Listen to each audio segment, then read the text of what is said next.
Good morning, everybody, and happy Earth Day from Sustainable CT. I'm Lynn Stoddard, the Executive Director of Sustainable CT, and we are super excited to have a special Earth Day event today with Dr. Jonathan Foley, the Director of Project Drawdown. Before we get started, I just wanted to acknowledge Earth Day and all the work you all are doing in your communities across Connecticut, and thank you for that. And the support, the collaboration with our partners and all of us working together to make Connecticut a more sustainable and resilient state. We're also celebrating the pilot launch of our Climate Leaders program today. We've been providing, as you know, we launched this program this year. It's acknowledging towns that are taking high impact greenhouse gas actions in their communities. And we will be adding to that list of high impact actions in our roadmap next year and over time. And I'm sure we'll get some ideas from John today on other things we can do in our communities to make them more resilient and decrease greenhouse gas emissions. So without further ado, I am very honored and thrilled to introduce Dr. Jonathan Foley. He's the Director of Project Drawdown. I'll let him do a little bit about his introductions, but one thing I was intrigued about is the title. You're all probably familiar with Drawdown and the work of this group to put forth climate solutions that are practical and meaningful. And I just was looking at their mission in the term drawdown, which they define as the point when levels of greenhouse gases in the atmosphere stop climbing and start to steadily decline, thereby stopping catastrophic climate change. So something we are all eager to increase our involvement in that. And again, welcome, Dr. Jonathan Foley. Thank you so much for joining us. Well, thank you, Lynn, for having me here today. I really appreciate it. It's really nice to be with you today on Earth Day, which is a little bit of a holiday in my house too. And it's kind of funny, my grandson's birthday, he turned 2 yesterday, then there's Earth Day. And my 2 daughters whose birthdays are tomorrow and the day after that. So it's like kind of a whole week of festivities around here. But anyway, it's really great to join you virtually in Connecticut. I'm in southern Minnesota right now, outside the Twin Cities. But I'm a New Englander by background. Just so you know, I'm from Maine originally and spent my youth in northern New England. So I'm very happy to spend some time with you today. And yeah, I'm going to just share a little presentation today about climate solutions. We hear so much about climate change, the problem, and I think it's really important to hear about problems. We need to understand them. But if we don't marry those problems with solutions, we just stay stuck and we get really sad and really bummed out about things. We don't know what to do. Well, here today, we're going to talk about what we can do to stop climate change. And I hope convince you that we can do a lot and that when we do that, it's actually really good for us. So we're going to talk today about achieving drawdown, kind of a way we can have a little more science and hope in addressing climate change.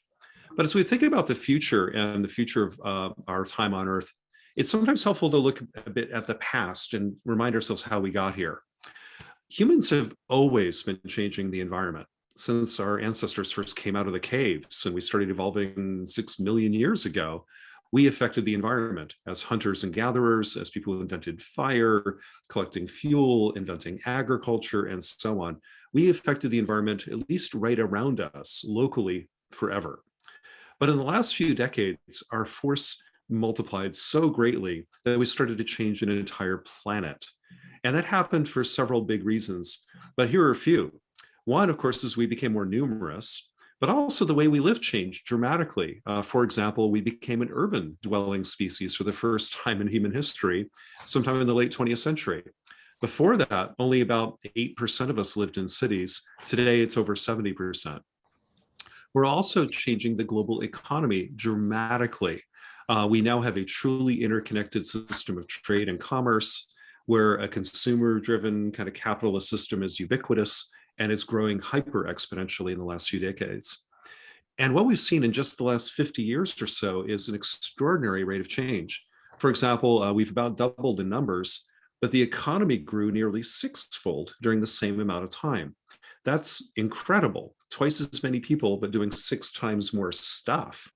Food demand roughly tripled, water use about doubled, our use of fossil fuels roughly tripled.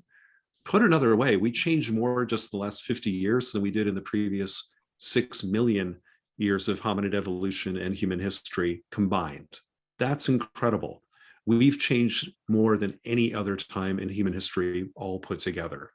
And that's an inflection point in our species history, in the history of our planet, history of our civilization. And we're changing the planet in a myriad of ways. Some of them are visible. Some of them we don't have to debate or argue about at all, like clearing rainforest. Here's a picture of some remote parts of the Bolivian Amazon in the 1970s and the early 2000s, showing the big waves of industrial agriculture moving into the Amazon basin, mainly here to grow soybeans being shipped to China as animal feed. As China became so much wealthier, the demand for pork increased, and pigs got to eat something. And so soybeans are being exported in record numbers from South America and the United States to East Asia to feed a growing demand for meat. And also around the world, we see increasing demand for palm oil, for timber, for beef, and other commodities is driving widespread deforestation. And today we've lost about 1/3 roughly of the world's tropical forest right in front of our eyes. We also see how our activities are changing water resources around the world.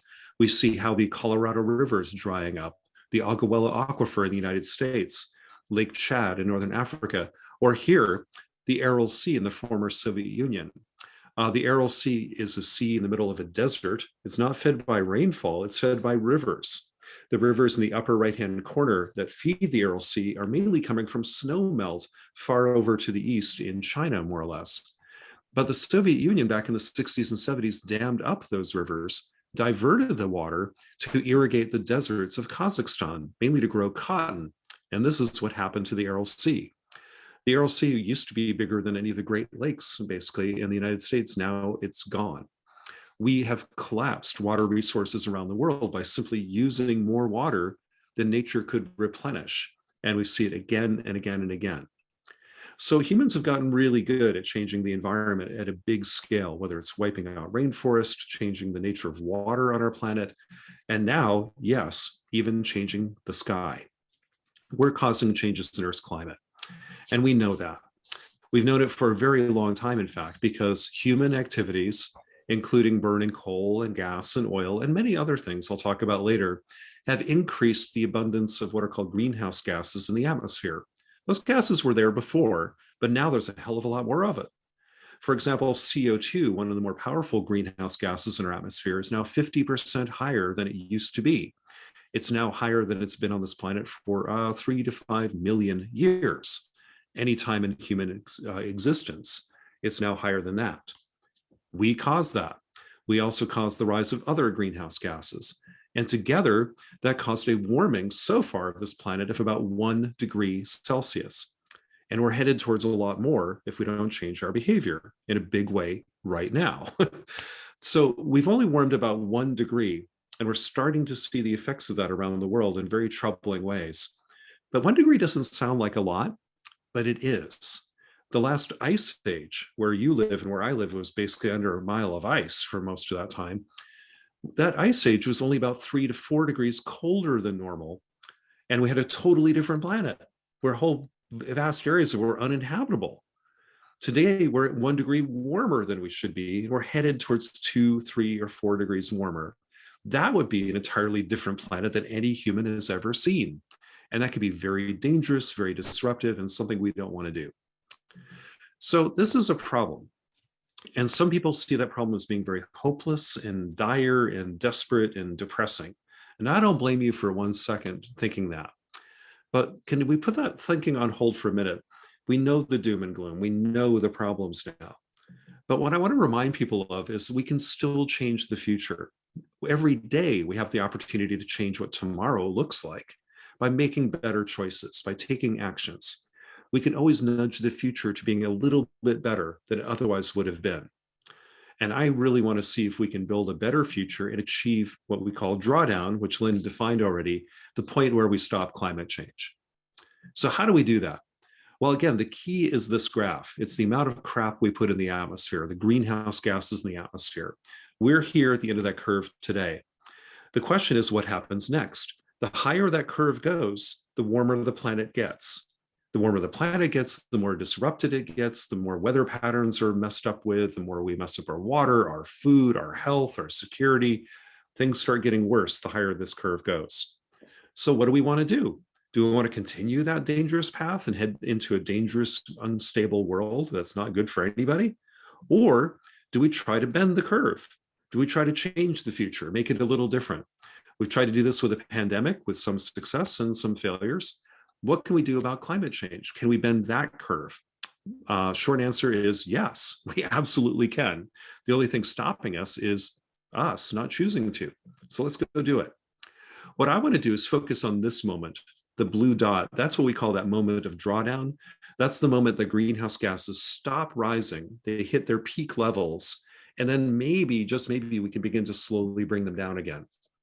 But when they hit their peak, that's the moment that the heating of our planet hits its maximum strength. That's when we stop climate change and we can begin to at least arrest it and maybe even slowly over a long period of time begin to reverse some of it.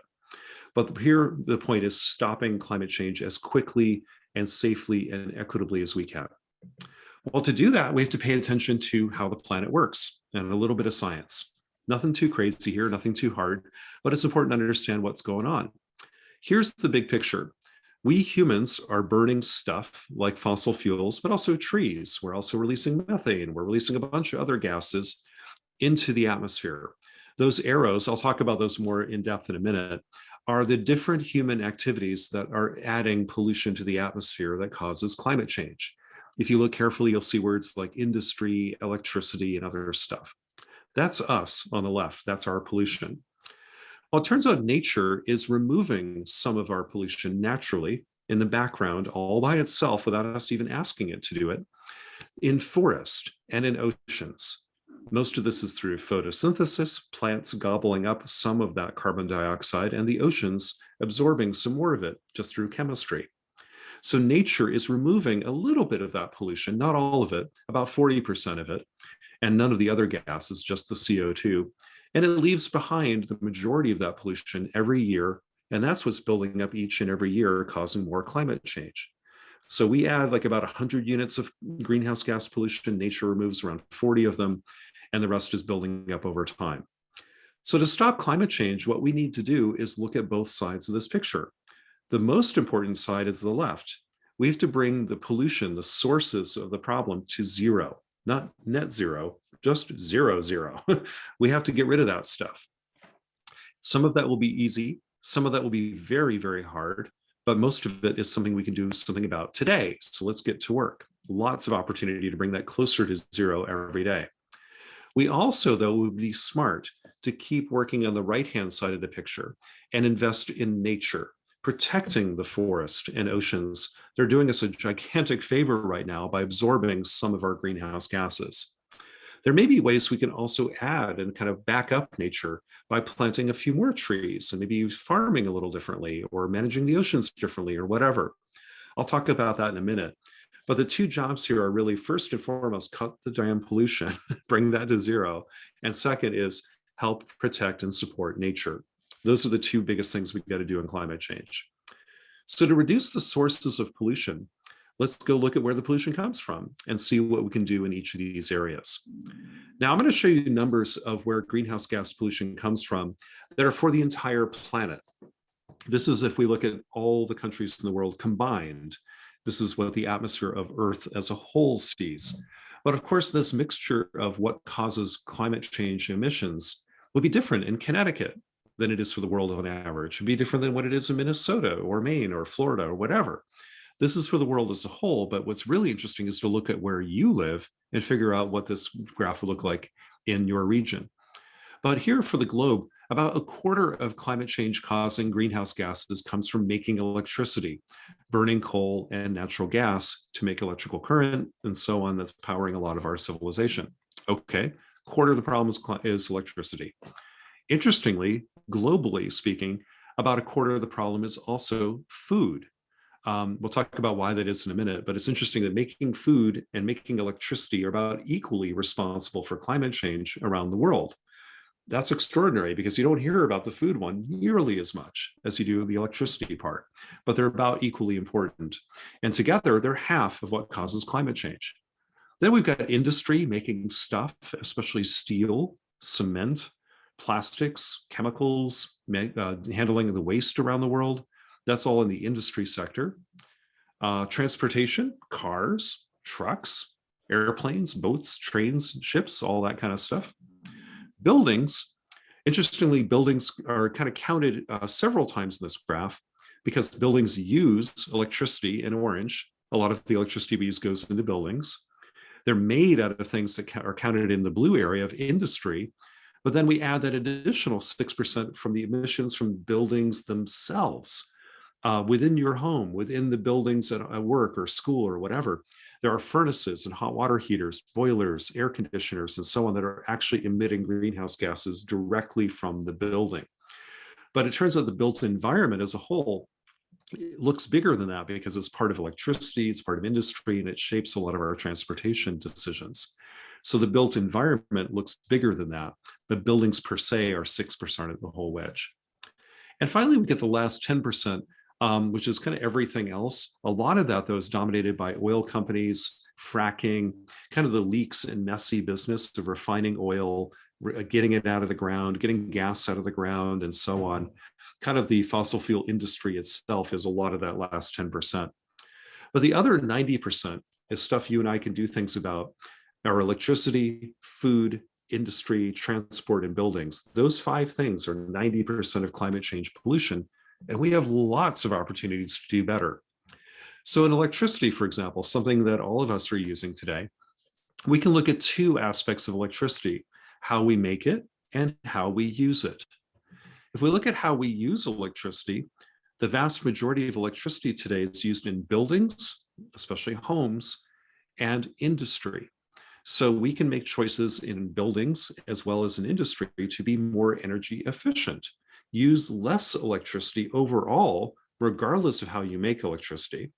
And then step 2, make the electricity you actually needed in a greener way, with less carbon emissions tied to it, not using coal or natural gas, using solar, wind, nuclear, hydro, whatever.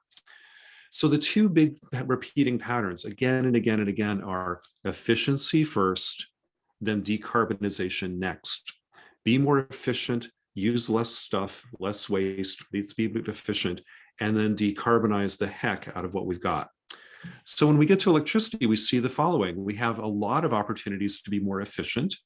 Each circle is a solution to climate change that we at Drawdown have evaluated very, very carefully, crunching all the numbers.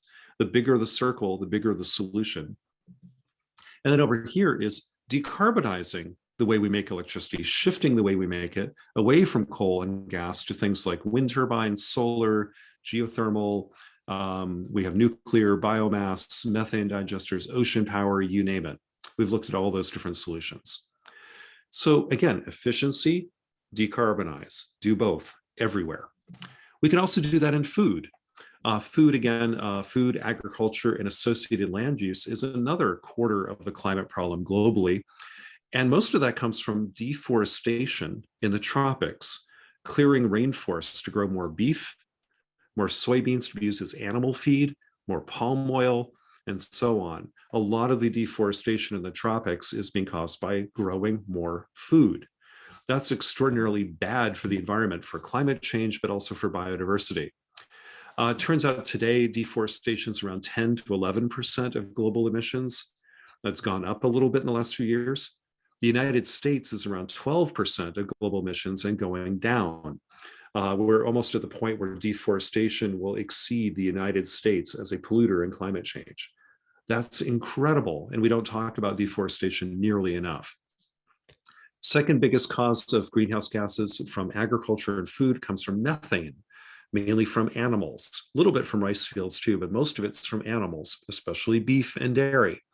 We hear about the jokes about methane coming out of animals. If you remember one thing from my talk, it will probably be that cows actually burp methane more than they fart methane. So we're talking about cow burps because it's coming out of that 4-chambered stomach they have that digests silage and grass and things. That releases methane out of the front end of the animal, not so much the back end. But that's something we have to think about rethinking beef and dairy a little bit so we can do better. And then you see something here called nitrous oxide. You don't hear about that enough, but it's huge.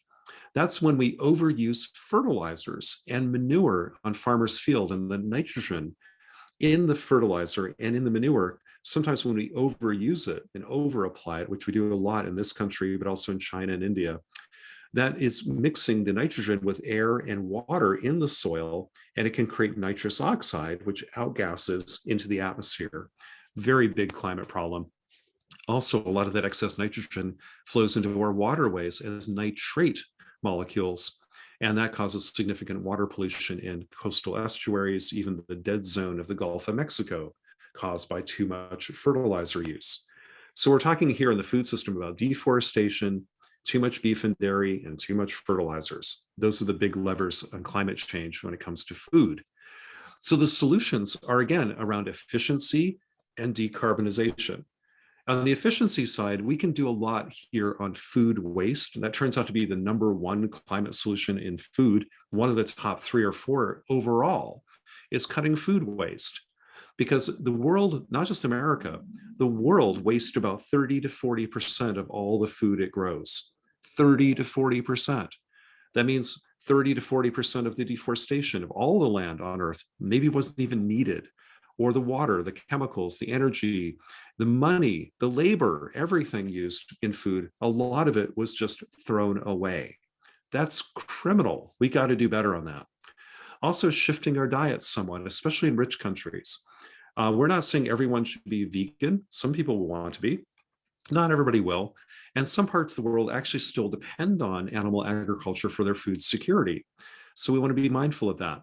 But when our doctors and our pocketbooks and environmental scientists are saying, hey, maybe Americans could cut down on this massive amount of beef consumption down quite a bit, be more mindful of that, shifting to maybe lower intensity meats or plant-based foods a little bit more in the mix. That'd be good for our health, it'd be good for our pocketbooks, it'd be very good for the environment. Maybe we could do something there. And then, of course, we can decarbonize the way we grow food by protecting rainforest and other ecosystems from being torn down and farming better on the land we already have, using kind of agroecology or regenerative methods, things that prevent emissions and maybe even build back the soil a little bit. These would be good things. We have many, many, many more solutions. I won't go through them in great detail, but industry, we can look at things like steel production. Cement is a big emitter of greenhouse gases. Not the energy used in making cement, but the chemistry of cement outgasses CO2 in cement manufacture. That's really important. Chemicals, waste management, and so on are really critical sectors in industry. Some of these might be very hard to decarbonize right away, but we have to get there. Transportation, that's one we all enjoy and know very well. About 14% of global emissions come from the transportation sector. Most of that's from roads. We hear a lot about flying, but civilian and military aviation's total about 2% of global emissions, but every percent matters. And that number could grow considerably as more and more people around the world are now becoming wealthier and can now afford airline tickets and the big rise in international travel. So flying is something to watch very carefully. And on a per capita basis, a lot of us in the US, we contribute a lot to that 2%. Because that's my personal biggest source of greenhouse gases is ironically traveling to climate change conferences, something I've tried dramatically to cut down and do much more virtually like this. So that's something that we all have to be kind of mindful of too. Buildings, I mentioned before, about 6% comes from buildings directly on top of electricity and materials that are used to build them. And about 2 to 1, the emissions coming from buildings are from residential buildings, homes and apartments, multifamily units, and then, of course, the commercial and public building sector over here. What I'm trying to show you there was all the opportunities we have to basically increase the efficiency of what we currently do and then decarbonize it so we can keep having food and electricity and buildings and transportation. We can do all the things we do today without emitting any greenhouse gases if we get smart about it. Again, efficiency and decarbonization, and there are abundant opportunities for this.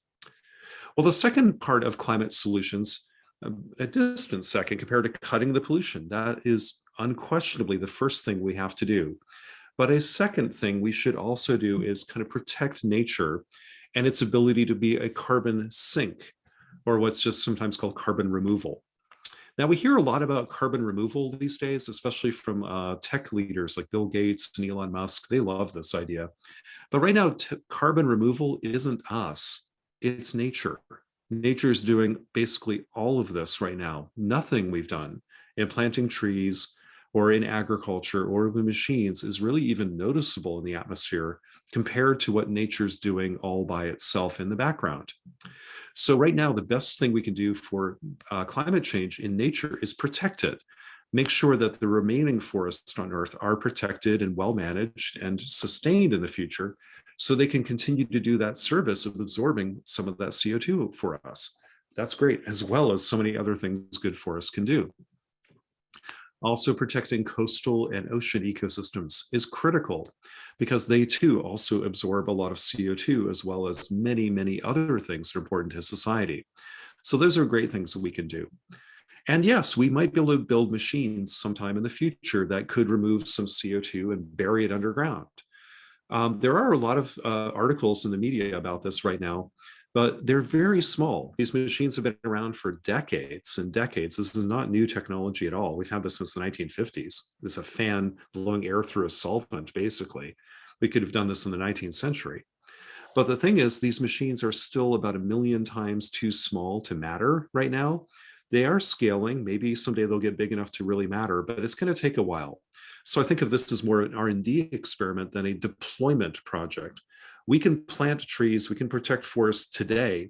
These machines are probably 10 to 20 years out, but we're going to need them then too. So I love that we're investing in research here, but don't confuse research for action today, because we need to do some things now while we're researching other things for tomorrow.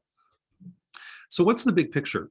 Well, the big picture is we have a lot of climate solutions at our fingertips right now.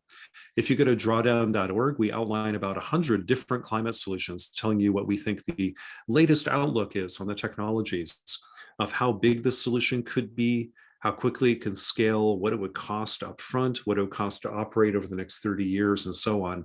Here's a summary of those kind of collapsed together where we have big clusters of solutions in electricity, in food, industry, transport, and buildings to reduce pollution.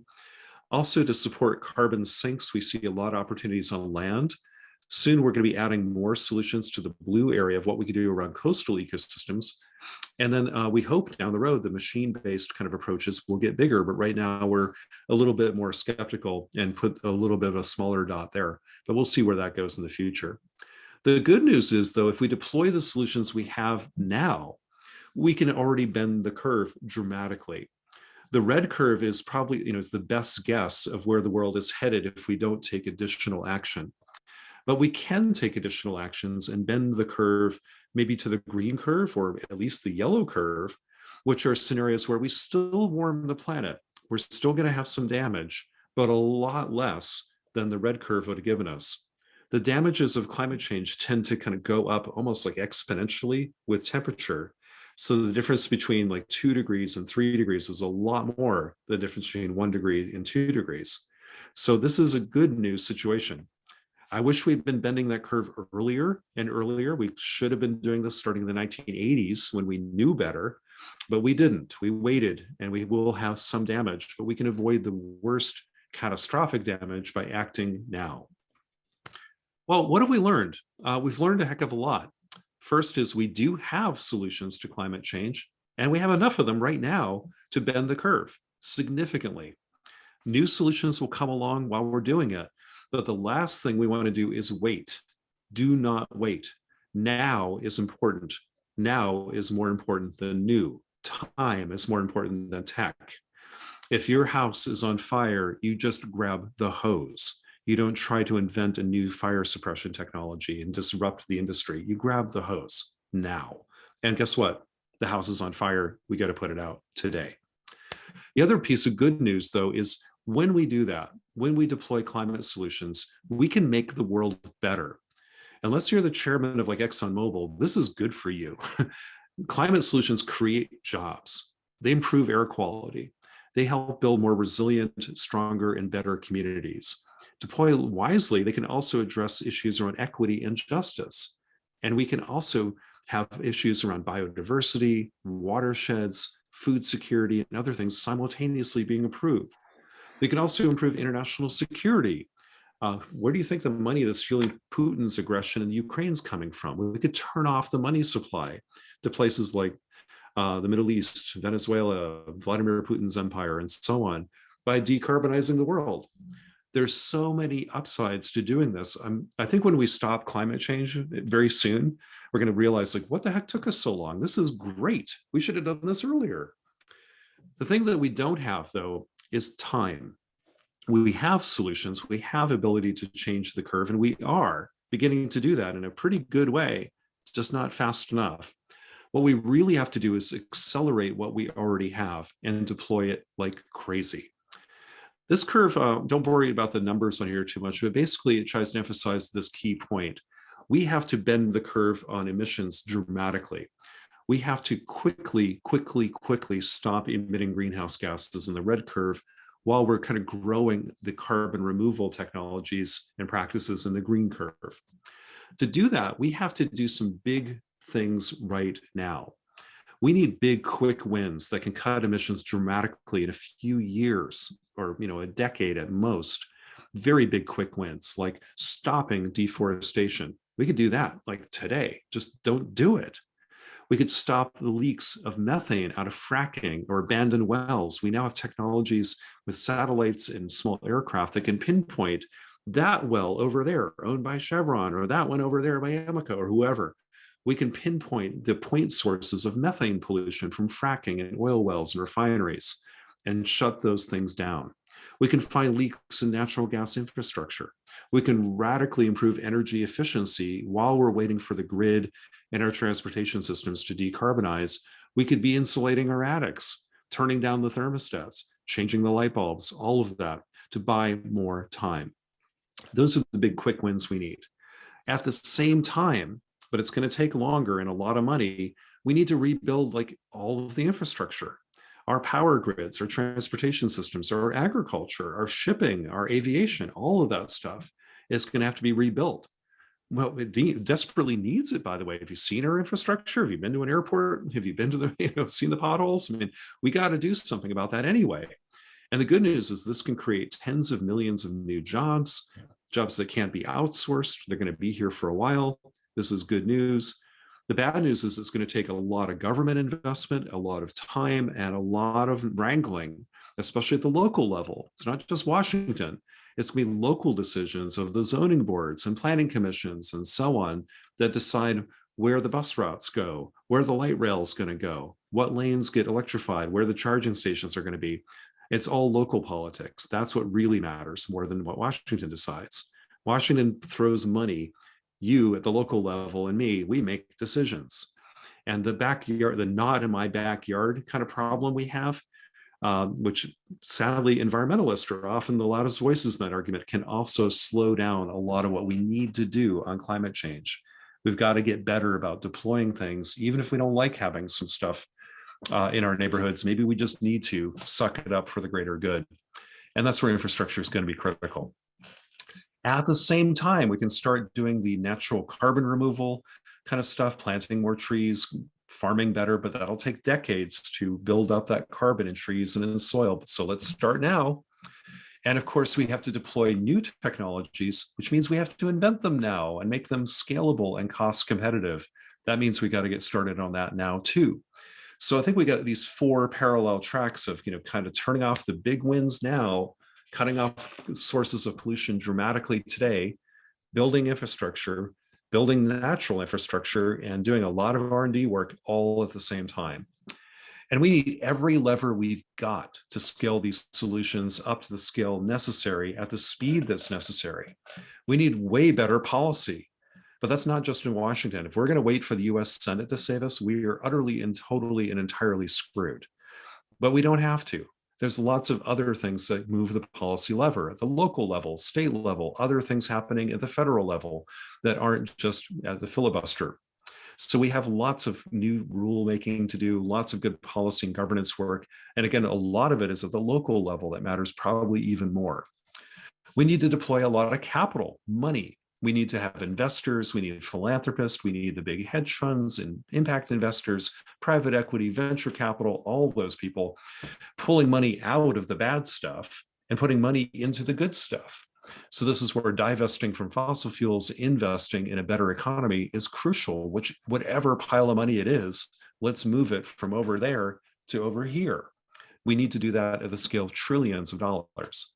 We need better business standards. We need businesses to be de-risking themselves from climate change, getting out of that stuff and investing themselves into good things that can make the world better, but also being more transparent and having businesses really stand up more in Washington.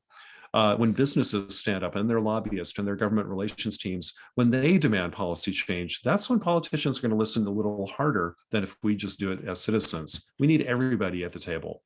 We need better technology, not just more technology, better technology, technology that actually makes the world better, not just makes the world money. We need to do something really smart here about what's the right kind of technology to really address climate change, not just another app or something that won't do a hell of a lot. How do we do better, more focused R&D on things that actually make a difference now? And of course, behavior change. As individuals, we have a lot of responsibility, but mostly a lot of opportunity to make the world a little bit better around us. But we also can send big signals politically, culturally, economically to other people around us. When people debate, do we want individuals to change or the system to change? That's a false argument because we as individuals are part of that larger system and we change it all the time by voting, by where we put our money, by what we buy, what we say, what we do, where we go, how we go to school, where we go to work, how we worship, how we engage the community, whatever. We are really powerful. So don't have a guilt trip about the environment. Instead, have a power trip about it. You can change things around you. You're very powerful influencers in your communities, around your neighborhoods, around your life. So use that power for good. Don't feel guilty so much about it. Feel empowered. Say, what can I do to make the world better? And it turns out it's a lot. And that's what we can all do. So to wrap up, and I hope we have some time for some conversation here and questions. I'd love to do that. I want to remind ourselves that we all have the ability to learn and share when it comes to climate change. No one organization, no one person certainly knows everything we need to know to get this done. We all need each other. It's funny, a lot of people come up to me and say, what can I do to help on climate change? My answer is usually looking at them like, I don't know, what can you do? Are you an artist? Are you a finance person? Are you a computer scientist? Are you a doctor? Whatever you do, odds are we need you. We're going to need you because changing climate change, stopping climate change requires all of those skills, all of those professions, all of that talent, all of those abilities. So we need to learn and share from all of us to solve this problem and make the world better. And finally, I want to remind ourselves to be just careful to think about the future because the future is still up for grabs. Please resist the temptation to fall into despair, saying, oh, we're screwed, it's too late, it's doomsday, there's nothing we can do. That's not true. The future is always up for grabs, and it belongs to people who will take that risk and take that responsibility and consciously create the future they want. And I suspect that's a lot of folks on this call. So with that, I'll also stop here with the slides and then turn it back over to Lynn, maybe to have a little Q&A or conversation, whatever you'd like to do. But I'm happy to hang out and just chat with you for a while. Excellent, John. Thank you so much for the inspiring message and the sense of hope. It's really what our program is built on. The yay sayers, what can we do in our local communities? And we know we have a lot of influence over human behavior through municipal decisions. So I'm going to open it up. People should feel free to put questions in the chat. You can raise your hand virtually, or you can just unmute.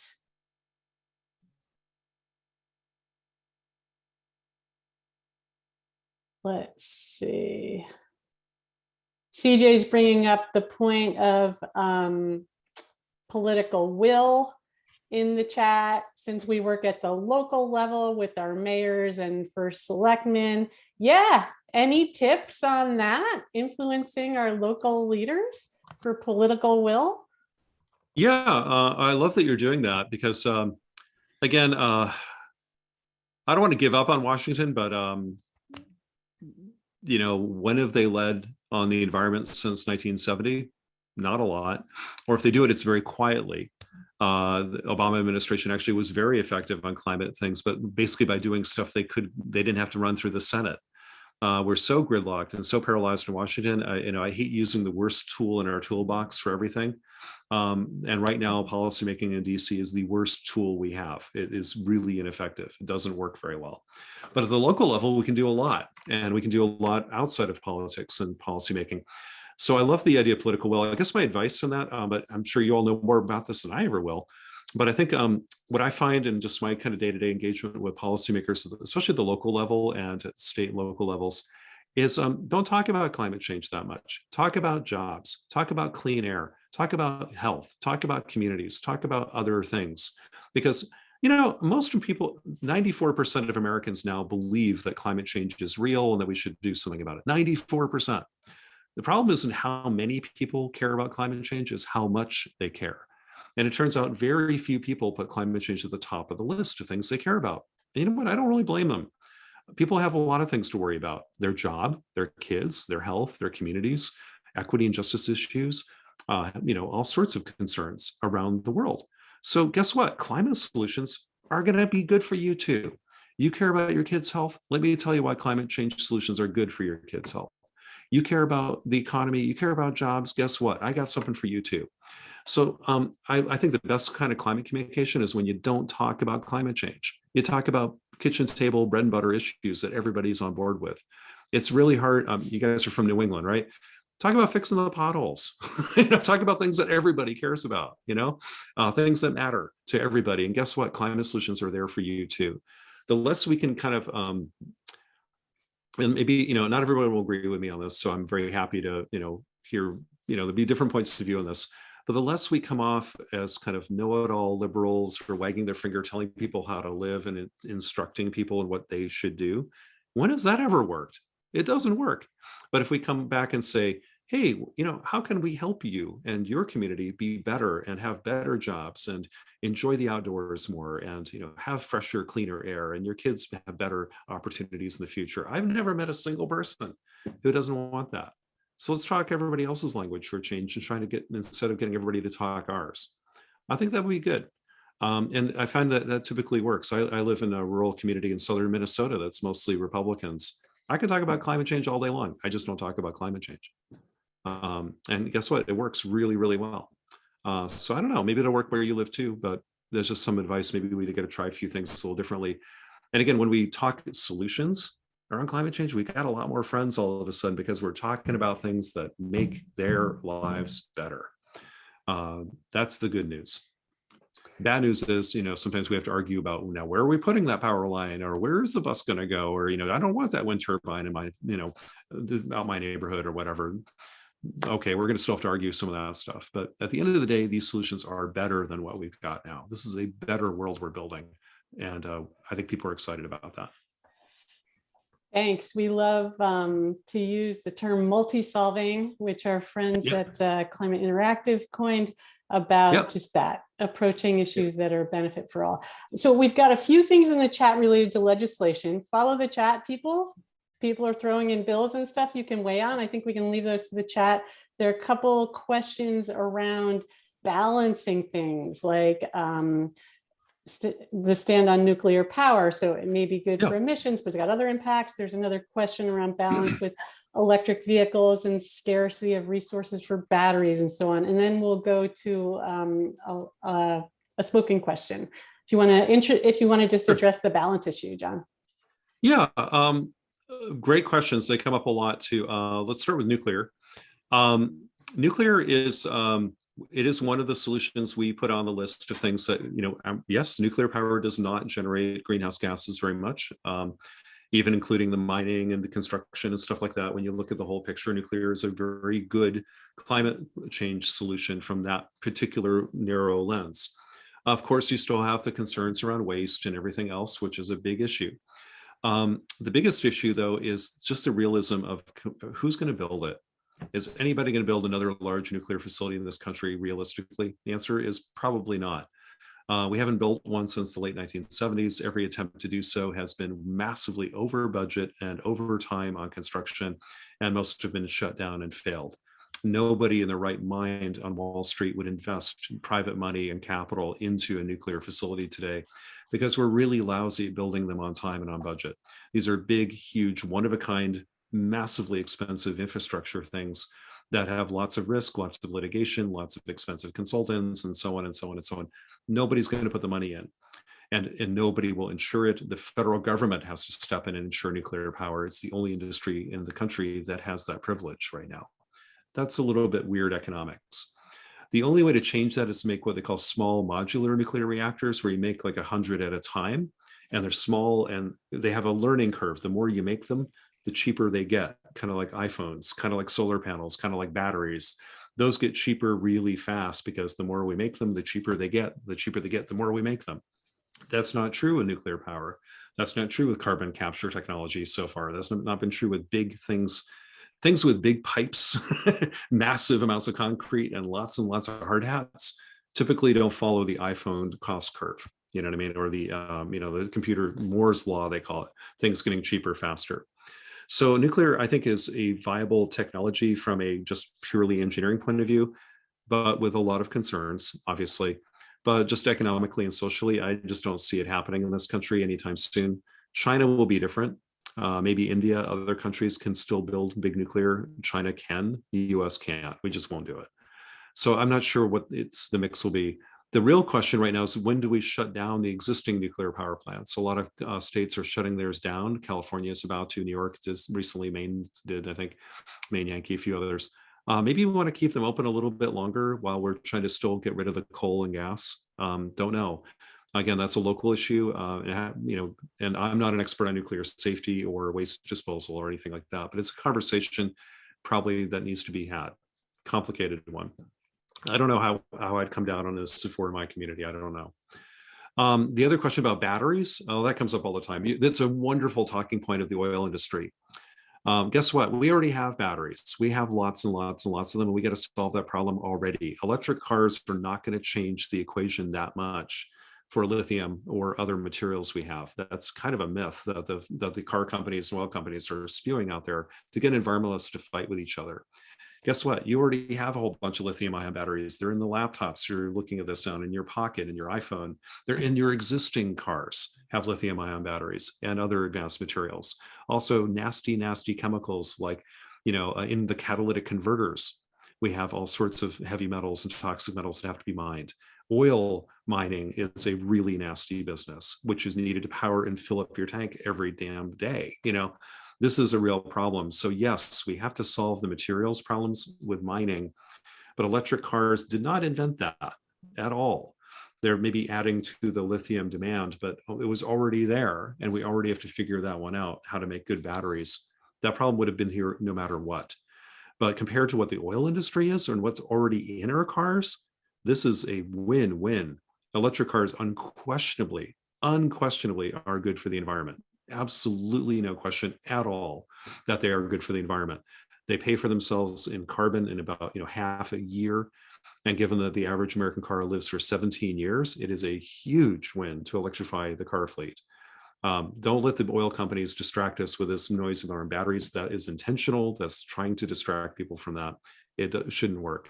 But yes, we do have to figure out how to get more strategic materials, how to mine better and recycle the heck out of this stuff. But we already had to do that anyway. So I think that's a really important point that we need to think about.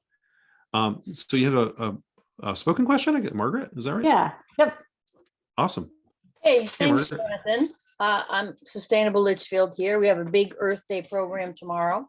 I think we're going to get Lynn there to talk to for a few minutes. 2 points. First of all, I noticed in the chat that Kelly Kennedy said something about emissions reports and how they seem to be old. And she had a really awesome idea here, which was, why not have quarterly or even monthly emission reports? Because think about what all of our COVID reports did for us. The COVID numbers brought it right up in everybody's face. So Kelly, I just wanted to acknowledge that question of yours. My point, really, I don't know that it's a question so much, but I think that language makes a difference. So when we say climate change, I think that the notion of a better way to say it in a positive way, I think would help bring people in. So a phrase that's positive about climate change brings up the argument, it's changing, no, it's not, yes, it is, no, it's not, right? But just different terms to bring, and not control either, because that's a big bad word these days in a lot of corners. Any thoughts about different phrases for being super positive about presenting this issue? That's a really great point. The good news is, again, we don't have to convince people that climate change is real anymore. That, again, 93 to 94% of Americans, according to Yale, right in your home state there, Yale has a Center on Climate Change Communication that does nationwide polling on sentiments around climate change. It's kind of extraordinary, 90-something% of Americans to some degree or another are now buying in that climate change is real. About the same number of people who don't believe it are roughly the same number who think the earth is flat and, it's all a conspiracy, a big tinfoil or whatever. I don't know. Don't worry about them. There's always going to be some small percentage of cranks. I'm not worried about it. The thing is, what do we do about it? And I find when you change the conversation away from climate change or climate catastrophe or climate crisis or whatever, there's a lot of debate about, should we call it a crisis or catastrophe or disaster? I'm like, well, why don't we talk about the opportunity? Why don't we talk about, like, hey, let's talk solutions now. Then you even get some of the other percent who didn't even believe in climate change. They believe that windmills are real and that solar, well, they might think they cause cancer or something nonsensical. But it turns out that, when you talk about solutions, you talk about opportunities. And it isn't just whether you believe about climate should be addressed, it's how much you believe. And again, when it comes to climate solutions, again, like I like to talk about health, jobs, equity and justice, security, children. I mean, think about this. 8.7 million people a year die on this planet right now. It's the single most lethal product in the world because of fossil fuel combustion and air pollution. Not even climate change yet. Just the air pollution from fossil fuels kills more people than tobacco. 8 million for tobacco, 8.7 for fossil fuel air pollution. 300,000 of those people die in this country every year because of air pollution. 300,000. So climate change solutions are a health solution. They're good for us. They clean the air. Talk about clean air. They're good for us because they make us more competitive as a country economically. It can return blue-collar jobs to our towns and cities. It's about jobs. It's about the economy. It's about blue-collar, real jobs that can't be turned into a bot. That can't be outsourced to another country or call centers. These are real working-class jobs. That's what I would talk about. I would talk about, building a better community where people can walk more, get better exercise, where they're more connected together, where people don't have to travel all the time for work. They can do more video conferencing and enjoy their, work-life balance better and live maybe where they want to live instead of commuting every bloody day on the interstate. So talk about the benefits. I don't know if there's a catchphrase I have yet, but I like solutions. Yep. I like jobs. I like clean air, things like that. And I think the more we sprinkle that in the conversation, the more people kind of lean in a little, like, okay, tell me a bit more about that. That's pretty cool. Great. So there are a few more things in the chat. Why doesn't someone who's got something in the chat they'd like Jonathan to address to just chime in through the mic, so it's a little more personal here. Anyone want to voice anything you put in the chat, or anyone else? Yeah, Lynn, Kent McCord from Granby. Hey, Kent, thanks for joining us. Yeah, thanks for everybody here. Jonathan, I think in your book, plant-based diets might be number 4, something like that. I mean, you mentioned it today. I'm just curious why it seems like very difficult for people to talk about reducing meat and dairy. And I'm curious to know how that might be able to change. It seems like some people just want to talk about solar panels and don't really want to talk about diet. Yeah, well, diet changes are really important. And Drawdown, we continue to show that addressing food waste and shifting diets somewhat. Again, we're not saying everyone has to become a vegan 100% or something, but shifting away from especially red meat and some dairy, dialing that down can be incredibly helpful. Again, I tend to talk about that. I'm not saying I have the perfect way to talk about it. I don't know. We're all kind of learning as we go here. But I find when I talk to larger audiences, I found it's actually more effective to say, I'm not a vegan. I deliberately chose not to become one because I want to, I actually like an occasional piece of steak, very rarely. And I'm willing to, talk about that a little bit, saying like, hey, let's see if we can dial down meat consumption a little, especially red meat and some dairy, just a little bit, like your doctor might be telling you should. All the dietary recommendations say that Americans eat about 5 times more meat than maybe we should for an ideal diet. Okay, can we dial down a little bit? That could help a lot.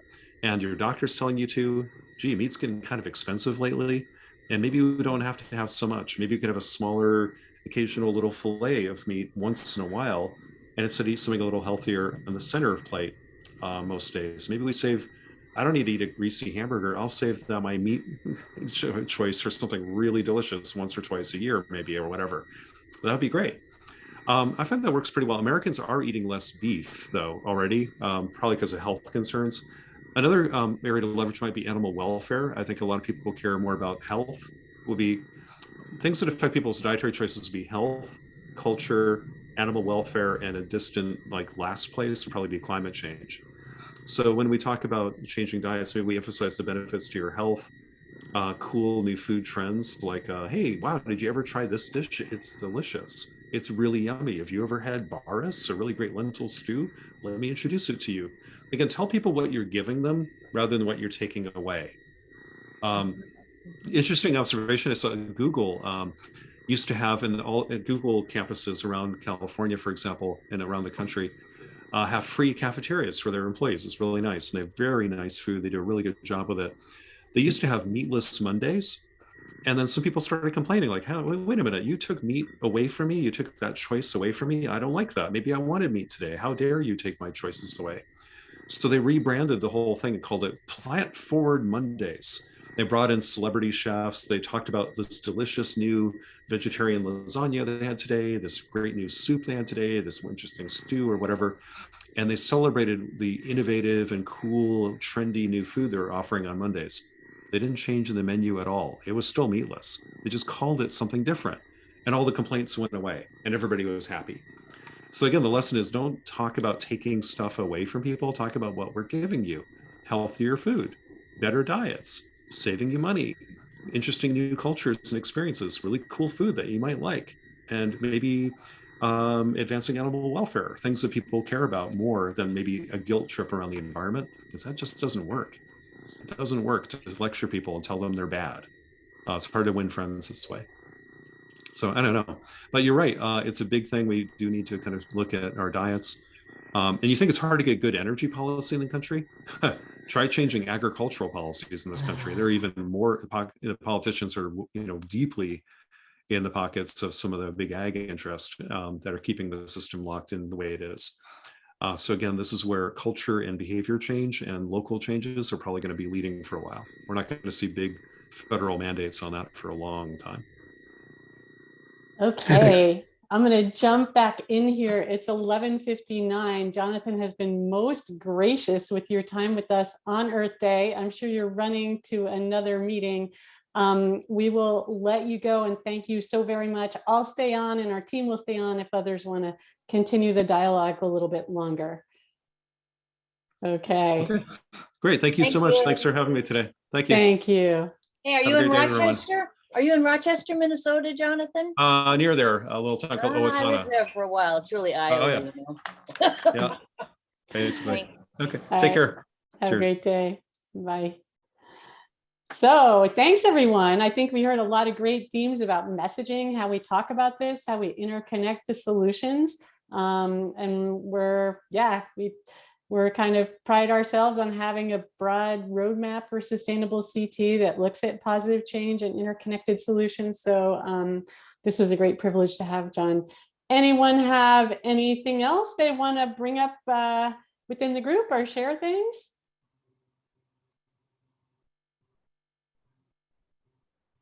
Well, we have a series of webinars attached to our climate leaders designation. You can find those on our website under our events page and under the climate leaders page, I think.